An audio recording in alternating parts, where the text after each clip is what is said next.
Hopefully not the final ever countdown. We may have a few more countdowns. Who knows? Anyway, it's the weekend. It's Mailbag. I'm joined this week by Ian, Ed, and Liam.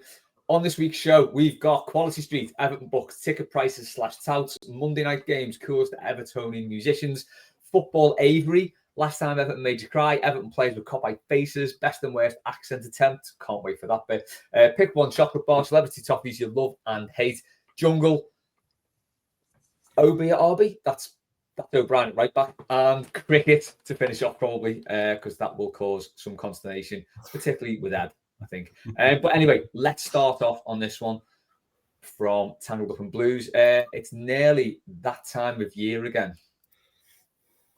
So, what is your favourite Quality Street? Liam, I have heard you like a toffee finger. Yes, I do, but when it comes to Quality Street, I prefer the penny toffee. But it's the penny toffee for me, and it's because it's a toffee, it's Boss, and it actually is what Noel Gallagher said. A cup of tea should be the same colour as the penny toffee from Quality Street. Yeah, I mean, I don't drink tea, but I'm led to believe. My dad, who doesn't like Oasis, says he's got a good point there, lad. You know, that's the way it should be. Only he could write a song. He'd be a great guy. He doesn't mind him. He doesn't like him. He's got older. That is a great shout, though. So toffee penny for you. Yeah. Ian, I'm going for the strawberry cream. Oh, interesting. I like never really like the fruit chocolate. Yeah, it's not very often that I have a Quality Street. I'm more of like your heroes or your celebrations or stuff like that. But if I'm having a Quality Street, it'll be the strawberry cream. Strawberry one. Good stuff. You have to come round to ours after Christmas then, because there'll be a box full of them. Ed? Yeah, Ian's spot on. It's the strawberry one, and I don't understand why so many people don't like them, because my wife and I absolutely love them. You can go to John Lewis, like Liverpool one, or any John Lewis, I think, around Christmas. You can take your own tin, fill it up with whatever Quality Street you want. That's decent. Absolutely brilliant. It's a bit dear, but you filter out all the shite you leave at the end. Yeah. You absolutely ram it full.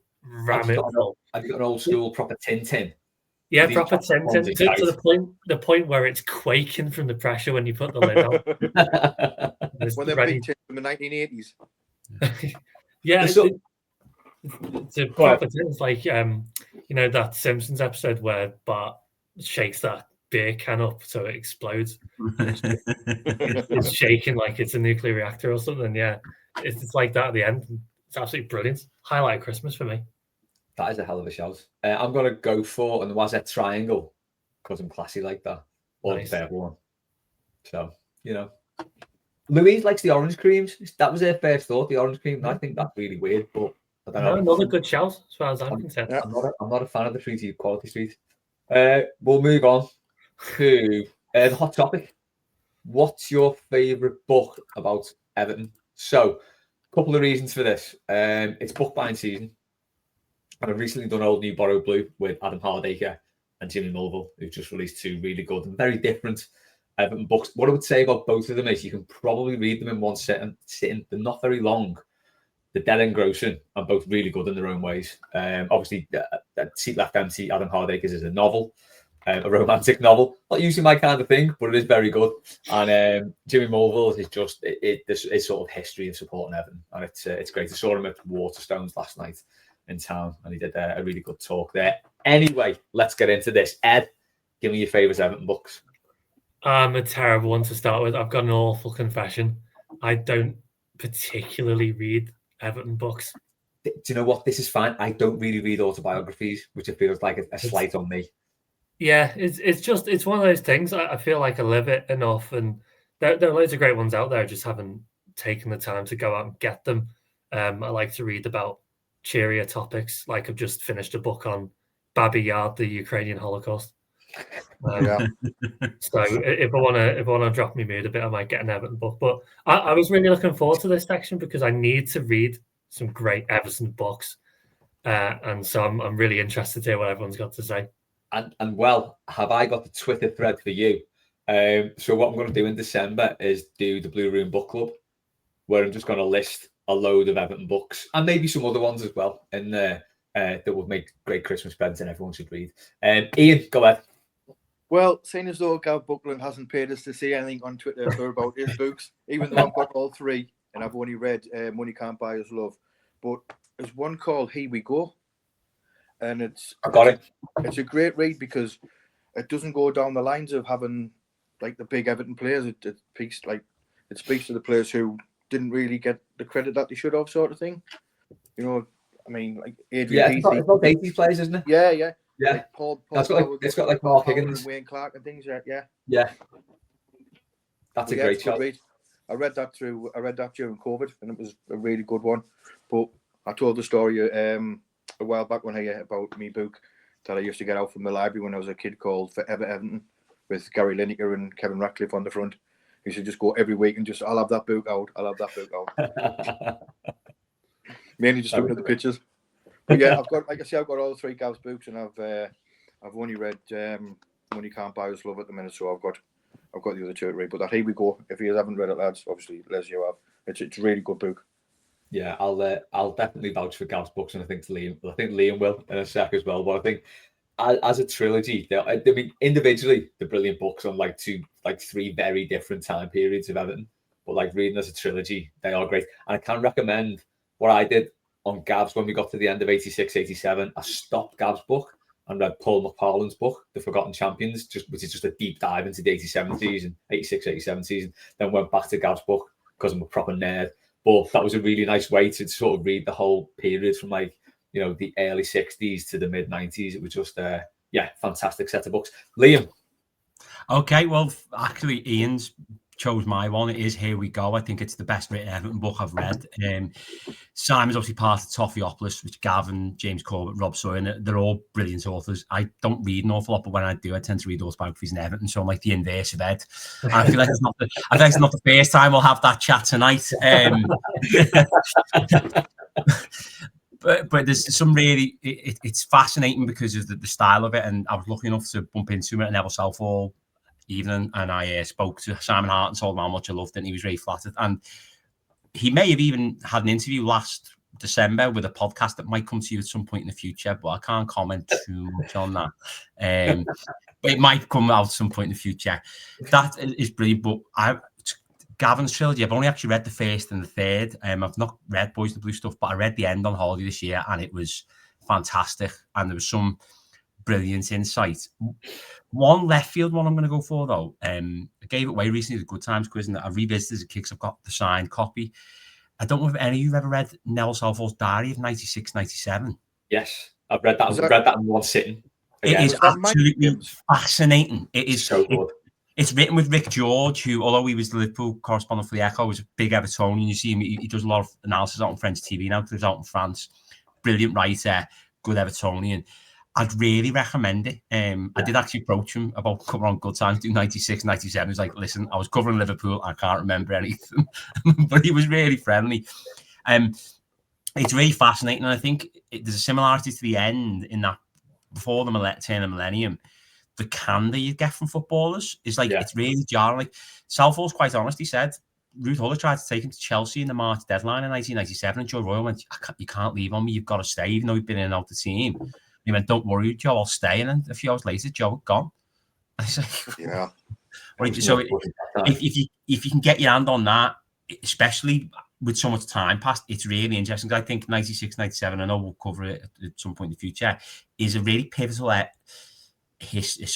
season in Everton's history, because there's a bit of optimism. We've won the cup, we've gone into Europe, and things are maybe starting to turn. And then we just, after Christmas that year, it takes a nosedive of tremendous proportions, doesn't it? Everything happens then, doesn't it? Basically, by Everton standards. Yeah, I've got a Neville Southall book, and it's called Mind Games. I got it for a present a couple of Christmas ago. Like I said, I can sit and read a book. 20 minutes later, I'm knackered. I don't know why. Reading makes us tired. But it's called Mind Games. I don't know that one. I've never read it yet, but excuse me. But getting back to what Liam was saying there, that is a quality book. Yeah, and Pat Nevin's books are brilliant, by the way. If you ever get a chance to read them, obviously there's bits about Everton in there, but he's a really good writer. He's obviously, I think if you also interact with him, he's a lovely bloke. He's really, like I read his second book. We went to Cornwall for a wedding last year, and I read it in 13 afternoon because Emma went for a nap, and I just sat in this beer garden drinking, what's the cider called? The Rattler, like 6%. I had about 4 pints and just read an entire book. It was the best afternoon of my summer. 20 minutes later, you realise you haven't left page 80. Oh, okay, here we are. No, I did like 200 pages. That was the mad thing, because I don't read much when I do. I just kind of like... Yeah. I was thinking more the 6% cider than anything, but... Oh, I just saw that the next day, like... We've got some recommendations from this. Gav Buckland did say we all have lovely families. Yeah, as I said, Gav's trilogy. Buy them as a trilogy. You can get them from Mount Vernon Publishing. Don't go to Amazon or any shit like that. Go to Mount Vernon Publishing. Get them from there as a trilogy. Tangle Up in Blue said, "What's Our Name, Everton" by Mark O'Brien. That is a belting book. I have got that somewhere and I can't find it. My choice as well is Mark O'Brien's The Everton Miscellany, which is just a load of mad facts about Everton. It is incredible. I was looking for it before to bring on, but I can't find it. I've got a book of it. I don't know if it's one of those, the 0304 diary. Is that it? Because he did a diary about 304, didn't he? Yeah, it was. Yeah, it was one of those seasons. Yeah, that was. Yeah. I've got that ready for it. Yeah, that was the one. Yeah. John said Evan, a centenary book from 1978. Got it when he was about 6 in a car boot sale and read it until it fell apart. I was thinking about that when I read that. We're coming up to 150 soon, aren't we? Yeah. Like, so I'm hoping to get rid of Castor by then and like really get the shit together on that front. Gary said Gav's the end. Was always interested in the aftermath of Heysel and Kendall's replacement, as he was born in 85. So interesting to read. That is great. Gav's takes on the Heysel thing is really, really good. And he basically says, we've got a propensity to just blame that, our whole problems on that. When it's like, do you know what other clubs did make the most of like not being in it and came out of it better? We were just miles behind. And I think a big reason for that, I've got no love for Philip Carter at all. I hate the fact that his name was on the park end. Big reason for that for me was the fact that he was our chairman, but also the chairman of the FA, and his eye was completely off the ball. He was just totally focused on the Premier League and not on Everton. I still think we should have been invited back in when we came back in 1990. Definitely. Yeah. All the clubs, like say Luton and Wimbledon, teams like that who missed out, they should have just been said, right, it had nothing to do with it. Was a football thing, but at the end of the day, they said, look, especially with us being champions as well. Yeah. I mean, the only saving grace of that is the fact that Luton did get had off, which I'm quite happy about, really. But no, you're right. It should have been. It was ridiculous. It would never happen now either. And Rory said, "What's Our Name, Everton?" By Mark O'Brien. Shout out as well for Jim Keoghan's Highs, Lows, and Bakayoko's. That's a brilliant book. But I'll putting all these out on a thread on Facebook. And just another one. Sorry, lads, to interject. Lou Reed Foster did one called Fear and Loathing at Goodison Park. What Moyes' First Reign. That's really good. That's worth checking out. Do you know what? That's worth it just for the title. It's really good. He's a nice fellow, Lou. It's a really, really good read. That. Oh yeah. Also want to read Lyndon's book on the machinery years. Definitely. So the official timeline. Yes. Yeah. Has everyone got the VHS? You guys might be too young. Has everyone got the VHS of Everton's the official Everton history on VHS? Yeah. No, is that the one with the Bones on? Where the Bone talks about like how much Everton means to him? Is it that one with Motts and the radio? Yeah. Oh, it's brilliant. Yeah. Ian, fellas of a certain age, that one, isn't it? Yeah, definitely. Fellas who remember VHS for a kickoff. $9.99 from Wolves. What's that? $9.99 from Wolves. It was as well. Had a red sticker on it though. Yeah. How were you thinking there?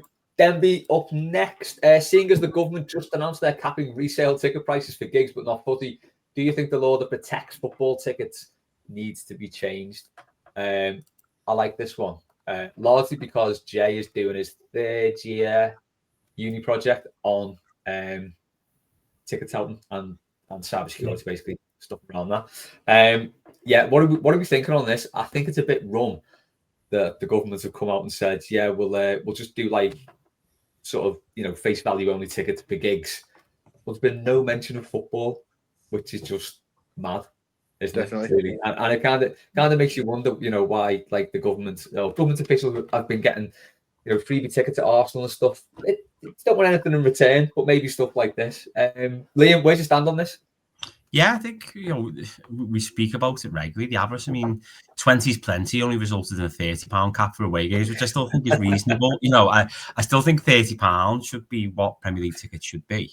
I think as much as clubs do make stuff off tickets, the money they make really off the punters is the concessions and all the other things, and they've got the TV money and sponsorship, and they've got plenty of revenue streams. It's just avarice, and the problem for me is, I'm lucky enough, I'm in a position I can afford the ticket, and also Everton are a good club in terms of you've got a direct debit, but I don't normally have sympathy for people of this persuasion, but look at our friends across the road, people growing up now who are Liverpool fans, they might never ever get to go to a game at Anfield. It's a genuine possibility, not just because of the ticket and culture, but the way it is. And I do agree that I think the principle for gigs is fantastic, but I think it should be extended to football. I'm glad it's coming in retrospectively, because I may have had tickets to the UEFA Cup final 07, 08, but I will be discussing that in another forum in the future.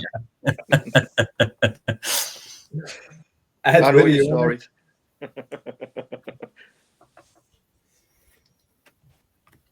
Sorry, Ed, where are you on this? Yeah, I feel incredibly strongly about this. It's an absolute disgrace for me that people are able to and do tout and exploit people who want to go to games, be it people who live in the area or outside. Anyone's welcome to enjoy a game, but people are being fleeced and you shouldn't have two people sat next to each other in a stadium and one person's paid 10 times more than the other. I've seen people defending it, which I think is insane, and saying, "Oh well, it's the free market for you." Blah blah blah, bollocks. The thing is, football tickets are not a wholesale item. It's not like going to a wholesaler, buying some chicken or whatever it is, and then serving it up in your restaurant for a markup. That's not how it works. No. It is precisely the same product start to finish, and it's a ticket for an occasion, for a footy match. So people shouldn't be able to, in any way, shape, or form, earn a profit from a ticket for a match. It should be the same price applied to everybody. It should be easy enough for people to transfer to each other. Maybe that's something the club can continue to work on. It's fairly easy to transfer between members, but non-members is not currently a thing. I think that needs to be worked out, because it's not really fair, and it's allowing for that gap which is being exploited by people who are marking up these tickets. Football should be, we're in a situation now, unfortunately, football is getting less and less affordable in general, and it is 60, 70 pound tickets, which is pretty horrid. But it's even worse for the people who don't get the tickets the regular way and are trying to get it through a third party, trying to get it through a tout. And those people should be cut out of the game, because they are parasites. Yeah, I agree completely. Yeah. Just on the free market thing as well, I was listening to Radio 4 last week when this was announced, and they got some guy on, and I'd like to think they were playing devil's advocate on Radio 4, but it doesn't sound like the BBC. Yeah, it was Nick Robinson. He's a Tory twat. He wasn't playing devil's advocate. This is his general feeling. But he was saying, shouldn't you just leave it up to the free market? So what if people want to, it's supply and demand. It's not supply and demand. He said that it's the same product. I would give him a wedgie, Oh God, yeah, right over his head. And knock the pins off. I'd slap his head like on Alan Parters, the ball brummies. I'd just slap his head. I would extend this even further to basically football ticket communism. So you don't have any corporate. You just have the same price. So in a stadium like Everton's in particular, you couldn't do it at Goodison Park because you've got obstructed views and worse views in certain parts of the ground. But in a stadium like Everton's, every seat's got a great view. You're not getting a bad view of the game. You could sell every seat for the same price, a reasonable price that everyone can afford to get in and watch the game. Don't have any corporate. If you want a fancy meal before the game, you can pay extra for that and go for that somewhere else in the ground. But every seat to watch that match is the same price. That's what it should be. And I've come in for some sticks from Roger when we did Blue Monday, that I don't really have an issue with Seat Unique. I don't while corporate seating exists. if corporate seating doesn't exist, then there's no room for that. But while corporate seating does exist, I think if you can have that experience for £100, £150, whatever, but you can't afford to pay 10 grand on a season ticket, I don't see any issue with that. It's like a special occasion thing. That's fine. But I genuinely think the whole corporate seating and different price seats in different parts of the ground, in a ground like Everton's, should be abolished. Everyone's the same price seat. You're watching the same shite on the pitch. You've got a great view of it wherever you are. There's no need to have like different prices in different parts of the ground. Another thing on different prices as well. I don't know if everyone would agree on this, but I don't like the thing that's now crept in with us, and there's been a case with other teams, is the category of games. Is having different prices based on the opponents. You don't see Everton to start with. Exactly. Why are you paying a premium to see Man City or United or whatever? These are the teams we play year in, year out because we are gargantuan. So it doesn't make any sense for me personally to say, right, I'm off to Fulham this week, and then the Brighton game at the start of the season was 75 quid. Yeah, This 72 or something like that. Ridiculous. It's fair enough changing prices in the cup. Yes. Because that's different. If you are playing a League Two team in the cup, I can see drop the prices by all means. We're having a different scale for the same competition. It's not mad. It is mad, sorry. Ian? I agree with the lads. It's just absolute greed. And it's just people making as much money as they possibly can. And it needs to be stopped. It has to be stopped. It's just going to get worse and worse. And like you said, people aren't going to get to see the team at all. You're right. It's short-sighted as well because you think about it. The whole idea of the Premier League is the product, about its authenticity and its atmospheres. And if you've got people who are paying through the nose, who aren't as invested in the club or whatever, you will lose part of the atmospheres. And actually, the thing that perpetuates it, makes the money, will start to kind of fade away as well. So it is really short-sighted, I think, from a lot of the owners and clubs. I mean, this is the long-term problem that's going to have, isn't it? I am dead worried about Everton. Just are going to increase season ticket prices exponentially over the next few years. We're all in there now. The increase was only a slight increase, which was sound. But I do feel that as it moves on, we're not the sort of fans that they want. And thing is, though, we've got billionaire owners, so do they really need the money from season tickets? You know what I mean? Well, this is the thing, isn't it? It's like to go back to Gav's book. If you read like the 60s and the 70s, gate receipts were massive. Gate receipts were like one of the biggest things that a club could generate money from. And then Everton in the 70s, I'm going to say, brought in like advertising around the ground. And there was a lot of pushback on it. And people were like, oh, no, I don't like where this is going. Littlewoods pools, obviously, with John Moores, there was a big sort of push for the pools at Goodison. People didn't like the way that was going. But the main source of income was basically match day revenue. And it's just not like that now. And I know the club need to keep up with other clubs because it's, in that respect, it's a level playing field. They get the TV money, then any money they can make on top of that from match day revenue, that's on them. So they need to make as much as they can from match days. But it does just feel, Liam, like you said, it's gonna price people like us out of it across the board. And when that happens, the atmosphere will die, and it will be like going to watch, I don't know, a gig with like half the people you don't like. Yeah. Plus, you won't get the attendances with us. The thing is, you might get it at United, you might get it at Liverpool, you might get it at Arsenal, but the demographic of Everton's fans, due to our success, or rather lack of, in the time when football's become global, you're not going to get people. You get a little bit in the first few years. People go, want to see a new stadium, want to see something different, but you're not going to be able to sustain it because of the makeup of the club. And I think that's when the Gav argues eloquently on podcasts and his books. Everton a bit more, parochial like that, and you have to be realistic. It doesn't know what might say, Liverpool, but it's the reality of the situation, isn't it? Yeah, we are in a very weird position whereby we are just inherently a big club. No one can argue with that. We are, but we're not like a massive club in the scheme of things now, or we haven't been a massively forward-thinking club. Which feels like it is kind of biting us a little bit, and it has been for a while. I think we'll do another podcast on this. I think we should. Yeah. I think I might save all this for a Blue Monday. Just before we finish this question, wouldn't it have been nice? Wouldn't it have been nice to have a choice whether to have a season card or not, instead of just being told you have to have a digital one? Oh God, yeah, absolutely, yeah, definitely. And that's where the touting thing was a complete like. it was bullshit, basically, wasn't it? Because I don't know anyone who had the season ticket who sold that. No, you just go, so you can't go. Give it to your mate or your dad or whoever. Most you'd sell it to your mate for like 20 quid, but basically you'd normally just give it away and just say, "Yeah, do you want to go?" Yeah, that was bollocks, basically. But we'll move on. Let's lighten the mood with this from Rob. Why so many Monday night games? Crazy. Yeah. From Leeds, that will be 5 before Christmas. 5 Monday night games before Christmas. Insane. Ed, go ahead. I mean, to start with, I have a very clear hierarchy of like kickoff times, and the late Monday is right at the bottom. It's rubbish. It's absolutely rubbish, and it's just incredibly frustrating that it remains a fixture in the Premier League and something they try and push and that Sky try and push. And it's also getting shunted there because we got the shiny new ground, and they want to put us in, and because we're not in Europe, and it's easy enough to stick us there because we're not going to get in the way of any midweek fixtures.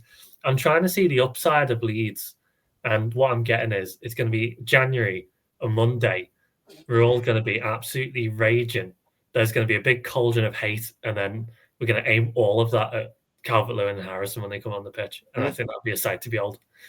They're going to get a full blast of Monday fume. So that'd be nice. I was thinking of swerving that game, but now you put it like that, I might not. Ian, where are you on this? I mean, I hate Monday night. Me, Liam, and Ed, we're all quite local. You've got a hell of a journey there. No, it is. I hate Monday night games because we either have to car share or we put a bus on because a lot of people are working and things like that, so some can't go. But 9 times out of 10, I'll either take the day of the game off and then go into work on the Tuesday and like get up at 6 in the morning and get back, like come back from the game at 2 in the morning. But no, I hate them. It's just pointless. Yeah, really. And they've 5 times as well so far this season. There's me moaning. I've got to travel 8 miles with the crow fly. It's like this is basically the Mel Gibson Jesus meme. Me moaning to you about normally set off about 1:30, 2 o'clock, get down to the ground and do whatever we do. And by the time we get back, it's normally 2 in the morning. So I just say to my missus, look, I'll just stay on the couch because it's like 2 in the morning. I get picked up at 7:15 for work, so I'm normally up at 6 anyway. So I've got like 4 hours skip. So I just battle through on the Tuesday and do it that way. But like I said, the nightmare midweek game. But like I say, I missed 2 games in like 3 seasons, so I've had a few nights on the couch. And there's an important thing to add on here as well, is that all the Monday night games are crap. Like how many classic Monday night games have there been? There's that one we beat United. Yeah, it's about it, really. Yeah, that was the August one. That was about it, wasn't it? But that was August. And it was start of the season, was it? Wasn't it the first week of the season, that one? It was, yeah. Different rules. Doesn't count. No. Monday night games are always rubbish. You can tell the players aren't asked either. Yeah, I agree. Liam? Yeah, I mean, this Leeds one's a real kick in the teeth for me, because imagine if you don't drive and you've just got a brand new job that starts that day in Bolton. You only go to Bolton on a Monday and you get there via public transport. And then you find out you can't really go to your new employers. By the way, I'm going to have to get off today because I'm going to the match. And I think it's a big company. I think in the future I might be able to say, when I get plenty of notice, do you mind if I work in the Liverpool office? Joe's like a one-off or whatever. Yeah. But I won't tell Emma this yet, but I was pricing up the Ubers from the office to the Denby yesterday. It was only 40 quid. So actually, not that bad. Not like, as a one-off, doable. Yeah. But to agree with Ed's point, it feels like it's the low caliber games. In fact, I'm struggling off the top of my head to remember us ever doing this. This is the first time I can remember, and I might be wrong on this. I've not researched this, but that means we played both games against Leeds this season on the Monday night. Yeah. And I can't remember the last time we had 2 Monday nights against one team. I've just tried to wrap my brains whilst I was thinking about it. It might have during COVID, I've got a feeling, though. Do you remember like things were just happening on dead weird days? There were no days during COVID. The week did not exist. Yeah. And to that point as well, just to finish on this one, they wouldn't put Liverpool and Man City on a Monday night. They just wouldn't. Yeah. Absolutely. Remember when they put it on New Year's Eve, though? That was funny, and all the trains and Liverpool stopped before the game kicked off. that was a touchdown. Right, one more last little Everton moment before we get on to Ian's question, and then pretty much the non-football stuff. Mike, he's going to play O'Brien at right back again, isn't he? This is Moyes. This is Everton at Old Trafford. It's going to go horribly wrong. He's going to play Jake O'Brien at right back. Ian, yeah, it just is. Yeah, of course he is. Yeah, 100%. 100%. For me, I'd be playing James Garner there, but Moyes is Moyes. He'll not change his mind. I had this on Blue Monday. Is there a shout for Seamus Coleman? Because he's just played like, I don't know nearly like 180 minutes of football in 4 days for Ireland against two decent teams. I'll have to comment on the Patreon from you, saying if he can play 60, 70 minutes for these, surely he's got to at least make the start, or he comes on. He's got to, if he can do it for Ireland. It's not as a case like I said. Ashley Young was 39-year-old playing for us. You know, he deserves a chance for me. I agree, but for anyone not watching, if anyone Ed is not agreeing with this, Ed is grimacing and shaking his head furiously there. Go on, Ed. I'm grimacing. He played as a right wing back for Ireland. He had the back three behind him. That's a very different prospect. Let me stop you there. Is there a case for Everton playing a back five? How many centre backs have we got? 3. Yeah. There you go. Perfect. Yeah. And you can get rid of Mikalenko and put Dwight McNeil at left wing back. What could possibly go wrong? What could possibly go wrong? You're right. He's got 100% record there, though, hasn't he? Played there against Bournemouth. Yeah. Yeah, I mean, if it was a 5 at the back sort of system, absolutely. It's just I'm imagining him trying to deal with like Brian and Burmo and all that space and all. I'm thinking, yeah, it's a very different prospect. I love Seamus. It'd be great if he was integrated again, but I think you got to be really careful there. I think with O'Brien, I'm pretty sure I saw that Ruben Amorim was basically talking as if he expects O'Brien to be there and us to be lashing a lot of long balls in his direction, sort of thing. So they're already thinking about it too, I think. So maybe Moyes needs to sort of play that curveball of, no, actually, I'm putting Garner at right back, but we've seen that Merlin Real is crocked once again. Oh my God. I saw that, yeah. Me and Keith were saying last night how we should get a game against United, like on the subs weekly, and then Keith was like, "What was the point of our conversation?" Stop buying Bundesliga midfielders. Just stop it. In fact, you know what? Our red friends across the park, we can extend this to all Premier League clubs. Stop buying Bundesliga midfielders. They're either shit or injured, basically. Liam, we'll move on. But what are your thoughts on O'Brien at right back? He's got to. I feel like someone's gone to Moyes. You can't keep playing Jake at right back, can you? He's gone, I can. And that's all that's and I will. Ian, it's your question next. Are you good? Are you good to go? There we go. 3, 2, 1, bang. Hi guys. Hope you're well. All good. Oh, better than middle, Liam. I was just being troublesome. When was the last time Everton made you cry? Right, I'll go first on this. Genuinely, 1986 Cup final. Like, yeah, that was the first and last time they genuinely made me cry. I've been close on a few occasions, but that was the first and last game I've ever cried over those bastards. Ed? Yeah, got a little misty-eyed last game at Goodison, but before that would have to be the 6-1 home defeat against Arsenal. Me being younger than. For a bit of context, me and my dad Blues, my mum, my brother, Arsenal fans. So in the house at the time, we had a telly in the front and we had an old telly in the back. So my mum and my brother are watching it in the front room. Me and my dad watching it in the back. So for every goal going in, I can hear those bloody Gunners going, yeah, go on, all this. And we're feeling more and more miserable. And, you know, it's the start of the season, I just felt bereft. So I was quite teary. And then we scored, didn't we? Was it Sahar, was it? Yeah. And added on time. So my dad went, go on, let's just celebrate like we've just won the game or something. So we started screaming and going nuts. I love that. And my mum went in and came in and was like, "What's going on?" We were like, "Yeah, last goal wins, isn't it?" So we cheered ourselves up. But then she did the thing, and this is the worst thing. And if you've got relatives who support either the Reds or Arsenal, any big team like this, if they're mocking you and taking the piss, fine. But what you absolutely do not want is what my mum did, which was, "Oh, well, sorry about that." The head rub. The old head rub. The little head rub, yeah. Oh, you don't want pity.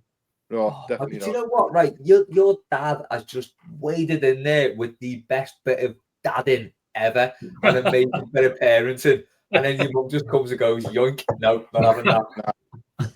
Unbelievable, lad. Unbelievable.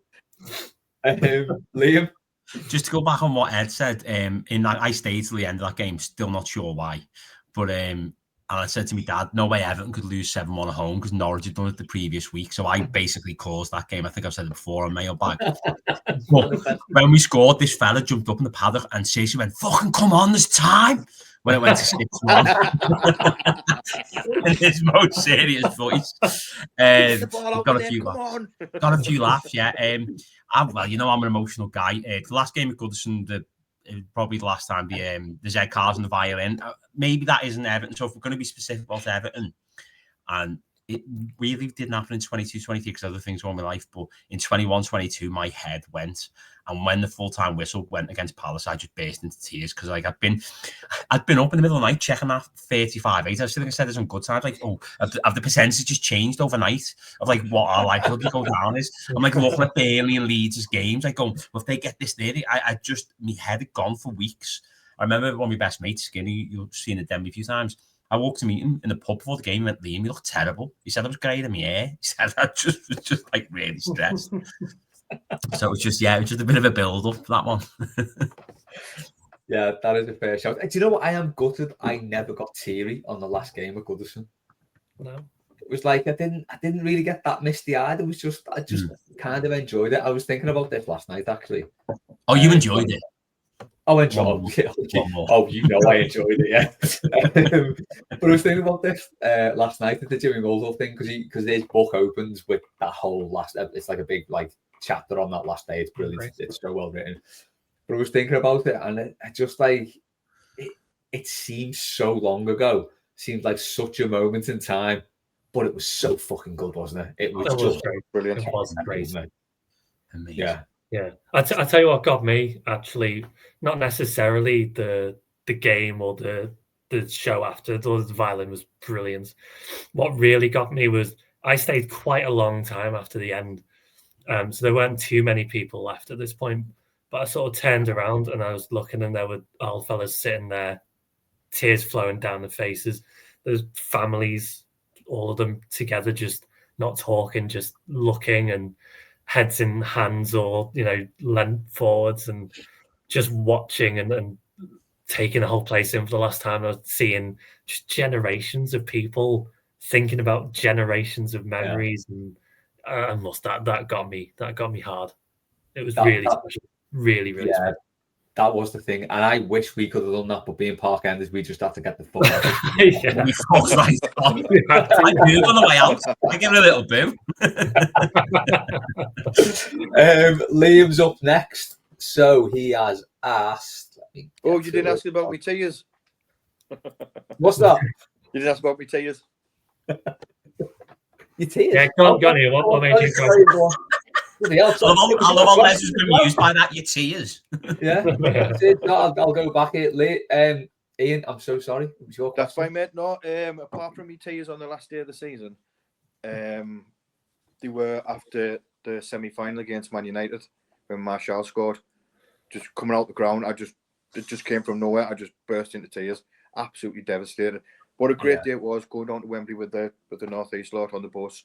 Good crack. We went to a pub on the way to Wembley called the Windermere, full of Everton fans singing and dancing. And then obviously we had that game, and then that was heartbreak, wasn't it? Devastated. I was devastated too, but it's because my uni dissertation was due the next morning. And I hadn't finished it. Oh, that's brutal. So I watched that and went, "Oh, this was horrible. Now I'm going to go spend the next 10 hours in the library." Oh my God, that's horrendous. That's horrendous. It's the fact that we had Baines on the pitch, and I think at the time you might not have missed a penalty, or you might miss one. The United against United. Yeah. I think De Gea had saved one penalty on me against him. I think that was the game, yeah. And he let Lukaku take it. I'd have been straight like, give us that ball, I'm taking it. And also Wayne Rooney clearing one off the line. With his little weight, the big hair high. Yeah. When that ever happened? Ridiculous. Lukaku was 0 out of 10 that day, wasn't he? He was rubbish. absolutely out of 10. He was minus. He was awful. Yeah. Although, if it wasn't for that, we wouldn't have the Everton, aren't we, fella? Which is, is one of the greatest moments in Everton history. Anyone know what Pellegrini's doing these days? Right, we'll move on to Liam's question then. So Liam has said, with the tragic passing of an absolute legend in the impossibly cool Manny, oh my God, that knocked the stuffing out of me yesterday. Couldn't believe it, reading it. Completely out the blue, horrific. Who's the coolest famous Everton musician? Who's the Toffee Manny? The coolest man of them all. He was a great fella. I did actually meet him for a bit of like egregious name dropping here. Do you know the Pan American in the Albert Dock? Yeah. So I went to the opening of that because I was doing like some work for a magazine called In the City. This was sort of like very early internet days, so like not everyone had the website, but people were still putting out print stuff. And I went there, and he was there with John Sim, I think Ian McCulloch as well. And how old was I then? I was probably like in my early 20s, and I just kept going up and badgering him, saying, "Can I just have a few words?" And the whole night he just fobbed me off. He's like, "Yeah, mate, see me later. I mean, it would sound like he was being dead nice about it, but I could just. Thinking back, it was just like, yeah, I can 100% see why these fellas couldn't be asked, because I was just like turning up going, can I have a quick word? Like, no fucking journalistic credentials. I was no one from nowhere. And he was dead sound. Like the others were just like brushing me off. But he was like, yeah, we'll have a word later, mate. Come and see me at the end. Never got the interview, but it was nice to have the interaction. It was. Yeah. I've been jibbed off a lot in the past in that kind of context, but as jibbings off go, that was probably the nicest. There's ways of doing it. There is ways of doing it. I've got to ask as well, did McCulloch have his sunglasses on the entire time he was in the place? Of course he did. Of course he did. He's Jesus. Should ask more Hicks and Gillette. I better just check on my family quickly. So, right, who we go with? That ain't getting cut. Who we go with? Liam, see as you're in bits, I'll come to you first. Who's the coolest Evertonian musician? I'm going to go for no other reason than he follows me on Instagram. He seems like a sound fella because I sent him a meme of Danny Dyer and George Bush on September 11th. It was Chris Deacon, who was like, he's in Bill Ryder Jones' band, and he was on the what's the name? He was on The Last Day at Goodison. He seems like a really good fella and good blue, and obviously because he follows me on Instagram, I'm just going to go him because I can't really think. That's fine. That's a good reason, Jenny. Ian? Paul McCartney. That's fair. The shout. He's my favourite Beatle. He's cool. He's still rocking at 82-year-old. So yeah, definitely my guy. Yeah, that is funny as well, because I don't want to keep going back to the Jimmy Mulville book. If you've not listened to the old New Borough Blue with Jimmy Mulville, do it. It's good. The start of his book, and he said this last night, he keeps going on about like there was so many people who came up and said McCartney's doing The Last Day. Even to him, like a fella in the showbiz industry, there was people coming up to him going, yeah, McCartney's definitely doing it. And he didn't know. And he was like, oh, McCartney might do it. Which is just, that was the best rumour of the whole thing. Now, he was never doing it. No. He should have done that. Definitely. Ed? Tough for me. Being big, metal goth head, there's no blues out there, which is sad. That's the thing, isn't it? Yeah, need some more blue metalheads, but Keith Mullins sounds. Yeah, Keith. He's great, and Neil from Red Rum Club, nice bunch of fellas, and I think he's the one blue, and the rest of them are reds. But they're a sound bunch as well. that can't be an easy existence. Mine is Bill Ryder Jones. That's why I didn't say him. I thought you'd go for Bill. He's a great fella. He is such a nice fella, and he is cool in that kind of standoffish, but not Ian McCulloch's sunglasses standoffish kind of way. Yeah. He is cool in that kind of way. He's not too aloof. He's just his own thing. And he's just very, very chilled. But yeah, I mean, he was in a band of 7. He was the one Toffee. So your man from the Red Rum Club has got a comparatively easier thing there. Definitely terrific that. But yeah, I think him or as I said, Ian Ashby from the Cult. Good shout. What a guy. On a similar vein, John has asked, which celebrity Evertonian do you like or dislike the most? Get well soon, John. He seems to have been ill with the worst lurgy forever. Yeah, get well soon, pal. And do you know what? He was seamless on Mailbag last week. What a guy. Yeah. Yeah, John said, which celebrity Evertonian do you like or dislike the most? His are Joey Barton, most hated. Don't think we can see past that. And Bill Ryder Jones, his favourite. Fair enough. I'm not going to see anything past that. Ian, what are yours? Amanda Holden. Because she's just favourite or least favourite? Least favourite. She's just so fake. She's never going when she wants to be. Cup final, semi-final. She'll be on the telly with her Everton scarf on and stuff like that. But I unfortunately did Les Dennis. He seems like a decent enough bloke. Oh, did you see that the other day? The interviewer about it when he said, "I knew when the jig should have known when the jig was up." Oh my god! He said this was on the Echo or somewhere. And he said he was getting something fixed in his house in late 90s, early noughties, and she come in and the plumber or whoever was fixing it and said she come in and said, "Oh, I need some money for someone." They gave her money. She went, "Is that it?" And Jake asked for more. And when she walked off, apparently the plumber went, "Kids, eh?"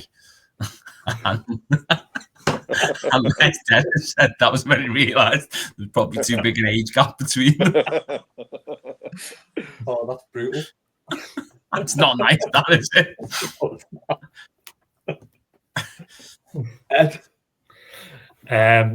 Some good ones, favourites like Sophie Eccleston. She's great. Boss cricketer in Top Blue. Tommy Fleetwood, of course. Shout. Absolutely class. Little shout out for Mary Berry as well. She decided to support Everton purely to spite Paul Hollywood, which I think is absolutely magnificent. Oh, I didn't know that. Yeah. Oh, she found out he supports Liverpool, and she decided, she just said to him, "I'm an Everton fan now." Oh, that's fucking brilliant.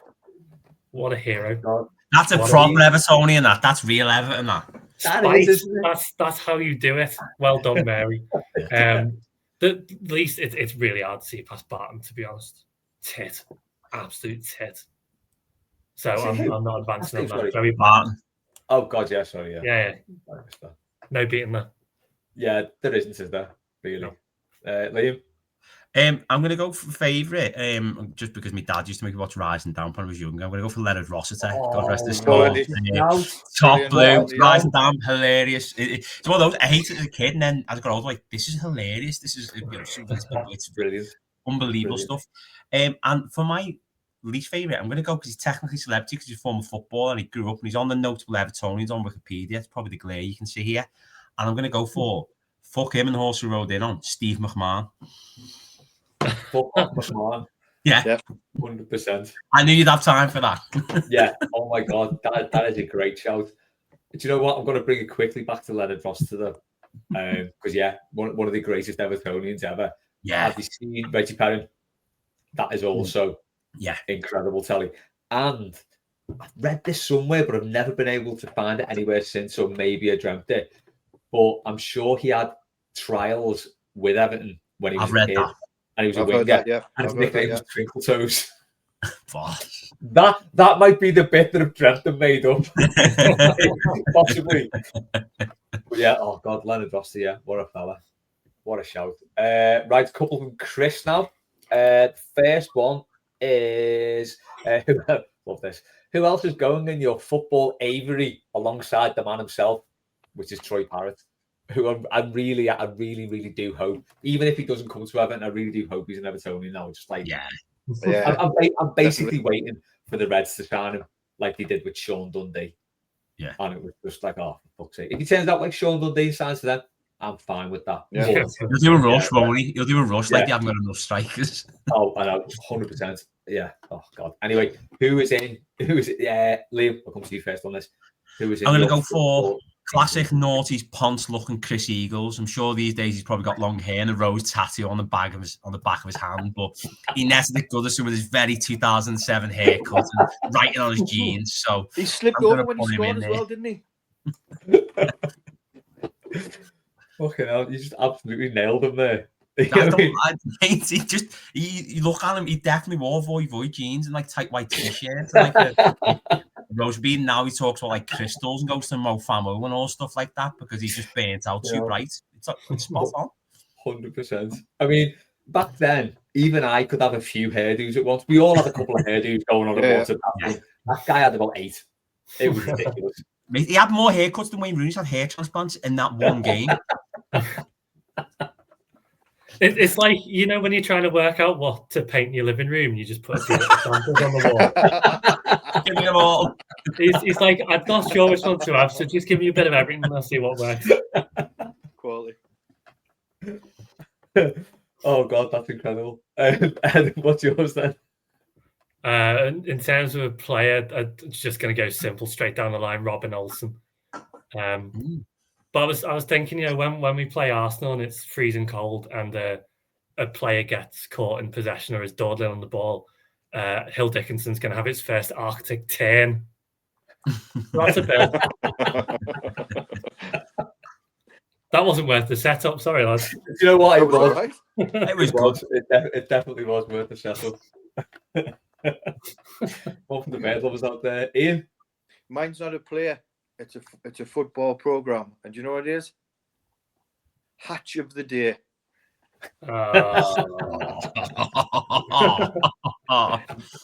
When I read that question this morning, I had a bit of think. I thought I'm going to say that. Hatch of the day. I mean, taxi for Roland. I don't know. No, I'm with it because let's be honest, how many chickens have we seen play for Everton? You know what I mean? So yeah. I was actually going to say Ostrich had done as well. Beto worked at KFC. So I like that. I really can't. Oh yeah, Beto. Another one from Chris. Everton players with kopite faces. Oh my God. For Chris, he's torn between Morales and Schneiderlin. I will not have any Morales slander. I know I'm probably alone in this. And I like Morales. I like Morales. I did love the Buckeye Belgian. I'm not gonna lie. Yeah, but it's faces we're talking about. I feel like maybe he's thinking people sort of weaselly faces. Yeah. Is that what you mean? Like looks a bit. Which is fair. Yeah. What are yours then, Ed?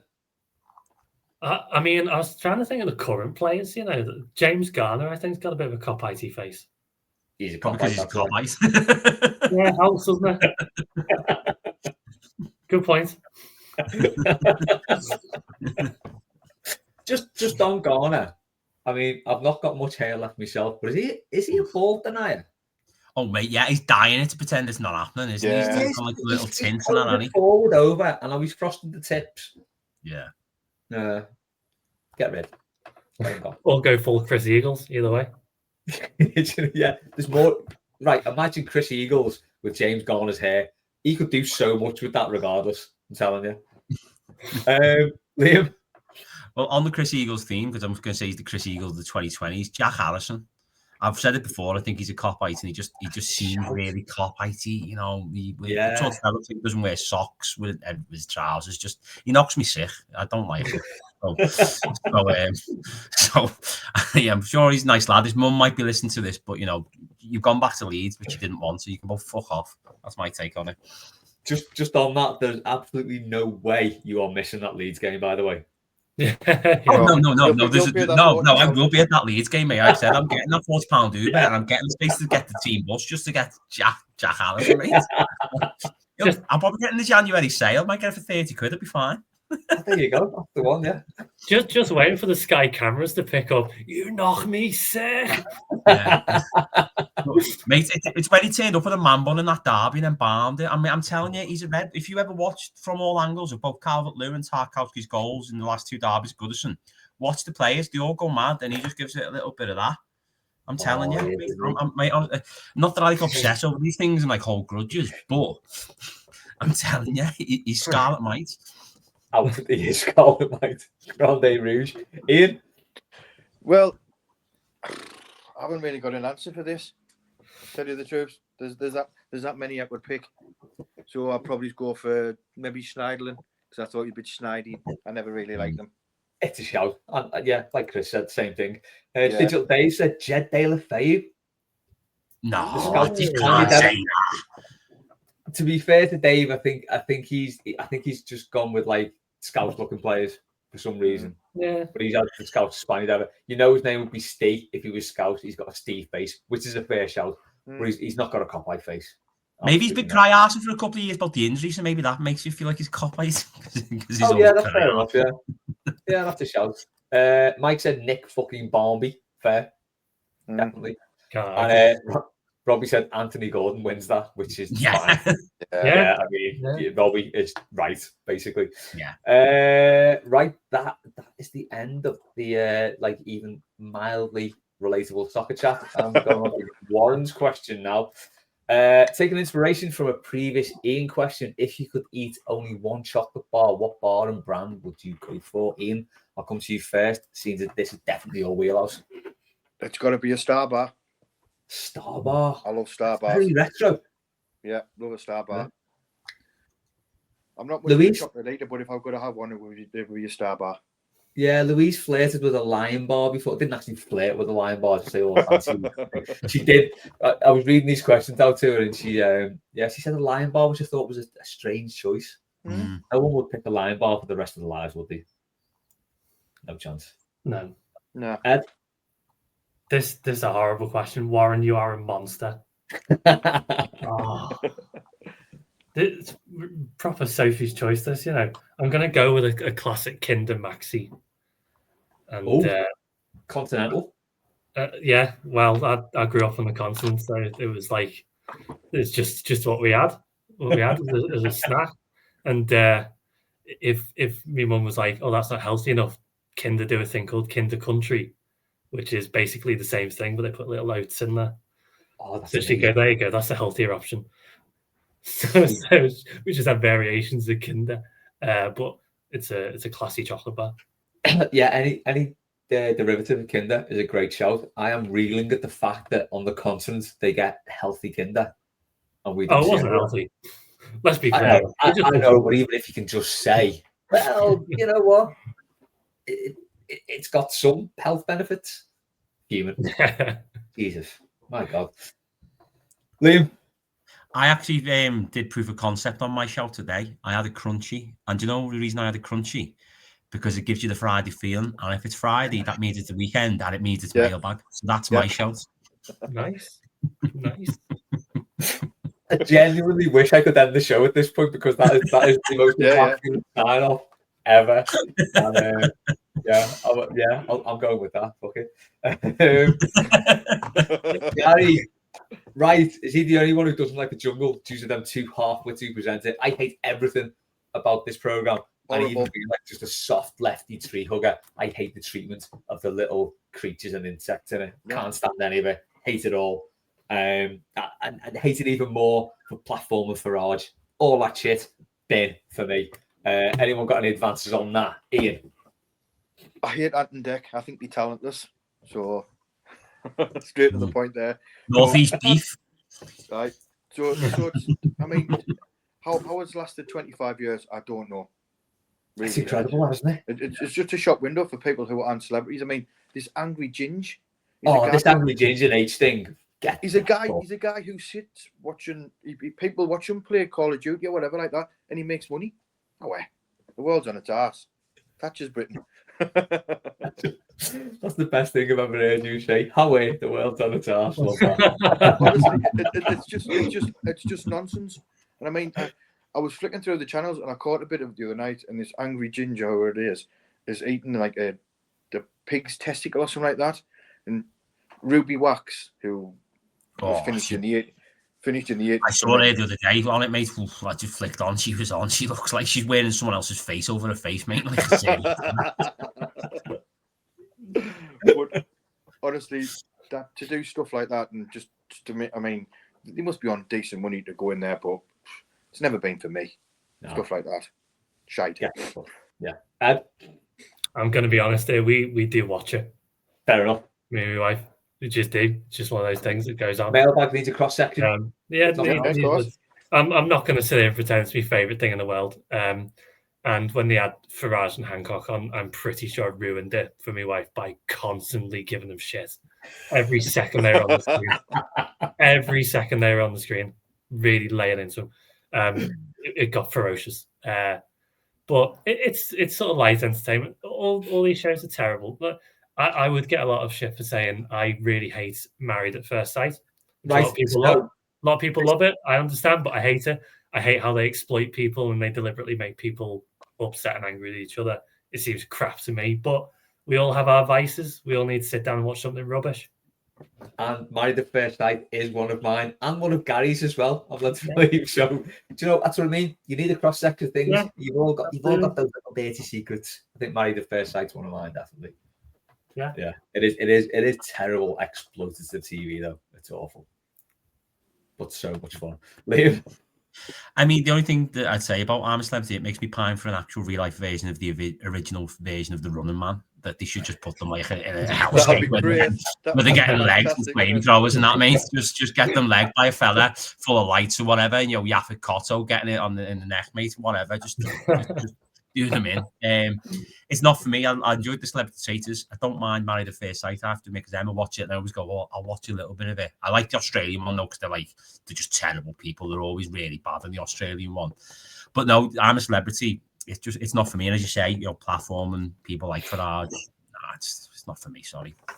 But again, no judgment towards you, Ed. I really don't take it that personally. It genuinely.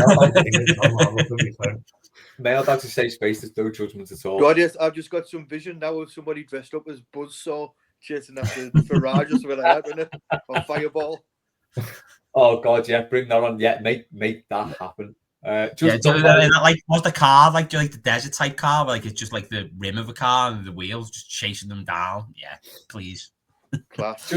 Just quickly on Married at First Sight. I know the Australians are baddies, but Julia Ruth, man, oh my God, she's somebody. Oh my, we'll leave it there, but good Lord. Liam, it's your question. We're not finishing on this. We're finishing on the accents one, so we can get it over quickly. Sorry, Stephen, but it's going to be Tokyo. So, Liam, it's the good times question. Go for it. Why is cricket so shite? Real emphasis needed there. Ed, right. I'm sorry, I'm not hosting this, but I'm sorry. No, I took over there. Ed. Right, there you go. We've done this on Mailbag before. Warren and I have sat there and defended this to the absolute hills, and I'll continue to do so. It is a fantastic sport. It is absolutely full of drama, and people got up. Not me, because I'm not mental, but some people got up at 2:30 last night to be immediately disappointed. It's like, imagine the Ashes basically in Australia. Imagine watching the Merseyside derby, but it lasts for 5 days. And at the end of that, you get 4 more of them. How great is that? Anyway, cricket's normally great. I know. Nice. I know you're saying, Liam, earlier on, you're looking at looking at the probabilities and things. In cricket, you get it like immediately. It's brilliant. The match will be about 10 minutes old, and the little WinViz probability thing will come up, and it'll say England 10%, and you'll go, "Oh, that's it. Fuck this." And then 20 minutes later, we'll get a wicket, and it'll say England 60%, and you'll go, "We're in. We won the lot." It's actually fantastic. This is my whole thing with it. I cannot cope. So in the group chat, there's a lot of cricket lads in the group chat, and I'll be honest, I glaze over when that happens, but the small bits that do pick up, it's like, fucking hell, it's like worse than being at Everton. These are shit. This is the worst team ever. This player's crap. Why is he open? What the fuck's this? And then I'll check back like a couple of hours later, and it's suddenly the best team in the world. I cannot cope with this Yes. level of fucking The- bipolar. It's weird. The really great thing about cricket is, despite the fact that it does last a long time, especially Test cricket, is it constantly exists on a knife edge.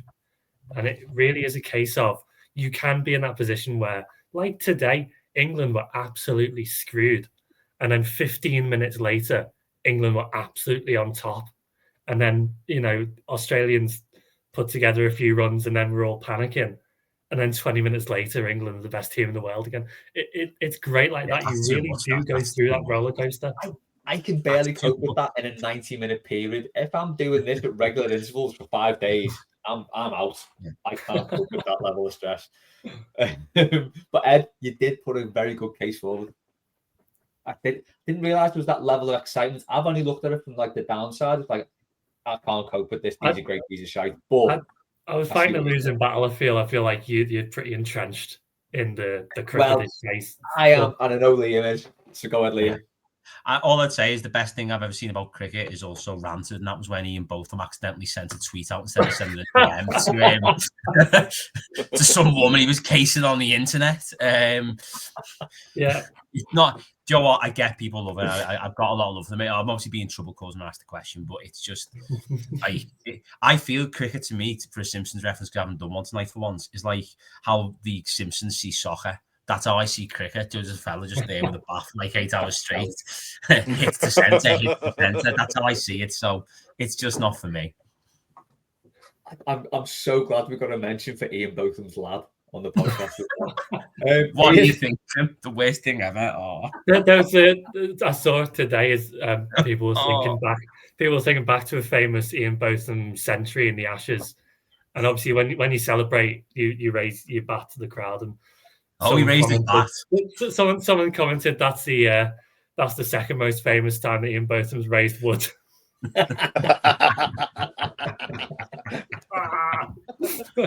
Absolutely ranted. Tell you what, you send one dick pic. One. Nah, cricket's not for me. Nah, never has been. Like I said, there's people are into report. I kind of something that takes 4 days to do, and then it ends up in a draw and things like that. And don't worry, they've got rid of draws now because everyone's an absolute moron. But the best part of cricket, don't hate it, but it's just not for me. Not forgetting the best thing about cricket is grassroots cricket is absolutely brilliant. It's only a day. You turn up with your mates, you mess around, you play your game, and then you go off and have a massive feast and get pissed. Yeah, so we've got a cricket club round the corner from us, Upton Cricket Club. And I think next summer I might join it just for the subsidised ale. So maybe this time next year I may be fully on board with cricket. Yeah, I'll be hypocrite because I'm on the peninsula. I'll come down with your Les and we'll just be like, oh, we're just here for the love of the sport. Get down all days at Upton Cricket Club. It's on, honestly.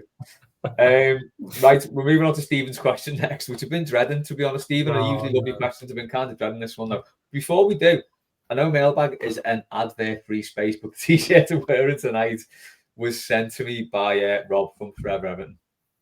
And for those interested, if you just look closely, there's a subtle nod to the Archibald Leach stand on the chest of the t-shirt. His t-shirt is sound. He sent me a t-shirt, a hoodie, and a jumper, and it is all great quality gear. So if anyone, I haven't been asked to do this promotion, by the way. He sent me it, and I felt remiss not to. But yeah, if anyone's looking for any like jumpers or t-shirts or stuff, go to his site, Forever Everton. It is brilliant gear. I was very surprised with the quality of it, which sounds very cynical, but it is really good stuff. And he did send us a calendar and a program as well in the package, which was nice. So yeah, all good. And hopefully there may be a collaboration coming up in the new year. It's the weekend. It's Mailbag. Who knows? So we'll move on to Stephen's question right at the end. Adam, coming to you first on this because you're shaking your head vociferously. For whatever reason, Stephen has asked, give us the accents you were best and worst at impersonating. I'm going to slip into Vic Reeves, Geordie, Ian. I am so sorry, but that's what I'm not a Geordie. I'm from County Durham, so feel free, mate. Fair enough. Well, Vic Reeves is from Darlington, I think, isn't he? So he's like, yeah.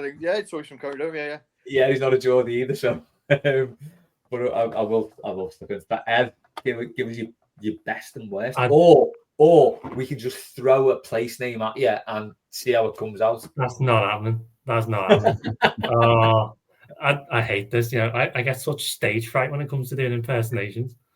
I'm normally quite good at them, you know, genuinely. But whenever someone asks me to do them, I just forget how to say things in different accents. It's crazy. I'm not a performing monkey. I'll do it when I feel like, yeah. You don't have to, by the way. You don't have to if you don't want to. I get my own head. And I'm like, someone's going to be really pissed off at this. But the only thing is, there's a Northern Irish darts player who, when I say his name, I can only say it in Northern Irish accent. I love this. And it's not bad. His name's Nathan Rafferty. Oh, that's incredible. I can't say it in another accent. It always comes out Rafferty. Just like that. So that's the only thing I'm saying, and I'm not doing anything else. I love the way Northern Irish is just like slightly more shouty Irish, basically, isn't it? Oh, it's well harsher. It's Irish in cap. Drawn out. It's like Mr. Ulsterman on Harry Enfield, isn't it? Mr. Barnfield.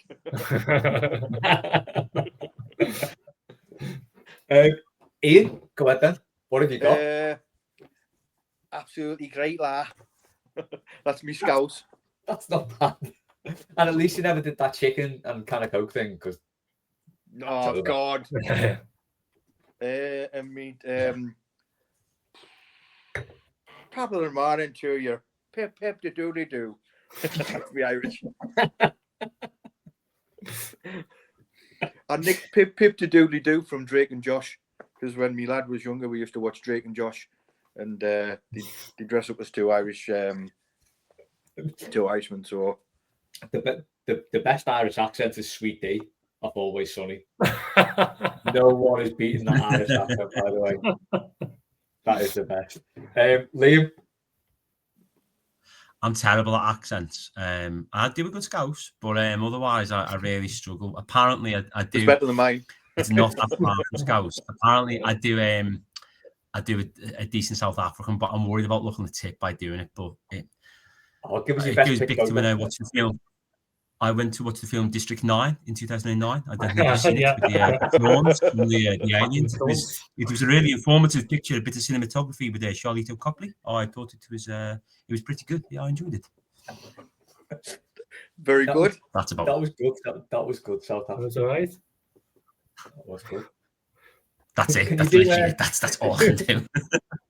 I'm just worried about our international subscriber base here. Yeah, no. Apologies to any of our South African listeners. I will check the YouTube stats and see if we've got any South African listeners. If we have, we may cut that bit. Massive Sean Dundee fans are furious at us. Yeah, but I say it was respectful. Yeah, I mean, I don't know. I don't know what to do with this now. Yeah, like I said, Ian, I always default to that, like, you know, Vic Reeves, like, you know, we match like Les Dennis, you know. I always kind of default to like this. I think what character was that?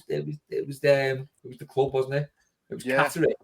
Yeah. The club as well. It wasn't Kinky John, was it? Was it Kinky John? No. Oh, what was his name now, man? It was Inspector Fowler as well, wasn't it? His Bob played Carl. Yes. Carl, who had what was his name now? It's going to bug us. I don't know. I know. I don't know. Yeah, I'll come back. I tell you what, like, give me an accent to do, and I'll try and do it. I'm going to throw myself out on a limb here. So, Swahili. You've got to say. Give me an English accent to do. You've got to say it's the weekend. It's Mailbag in the poshest, most refined RP accent you can. Whilst holding your glass of wine. While holding your glass of wine. Okay, well, I say it's the weekend. It's Mailbag. With Terry Thomas. That was a little bit Pathé News, wasn't it? That was Terry Thomas, that means. That was proper Terry Thomas. Or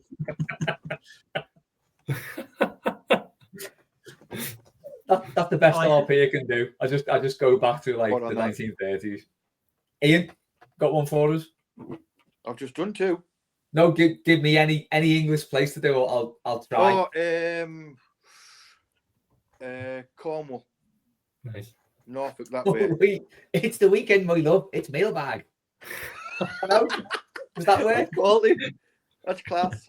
Nice one, mate. Liam, go ahead. Let me finish on a real to low Birmingham. one. To Birmingham. Right, here we go. It's the weekend. It's mailbag. Up the fucking Toffees. Oh, I like that. Not I like bad. that. That Not was bad. good. Sound right. We will. Fair play, lads. We'll finish on that then. Christ, Stephen, you put us all through the ringer there. Lads, we've done 1 hour 14 there. I appreciate your time immensely. Brilliant. Loved it, as That always. was a wonderful Nice bit to of see you, Friday mate. night See ya. mailbagging. Nice one. Thanks, Ed. Thanks, Liam. Thanks, Ian. Thanks to everyone, as ever, who sent questions in. This show would literally be nothing without you. That's been it for this week's mailbag. Everton don't play until Monday night, so enjoy your weekend, whatever you do. Up those Toffees, and we'll catch you next time.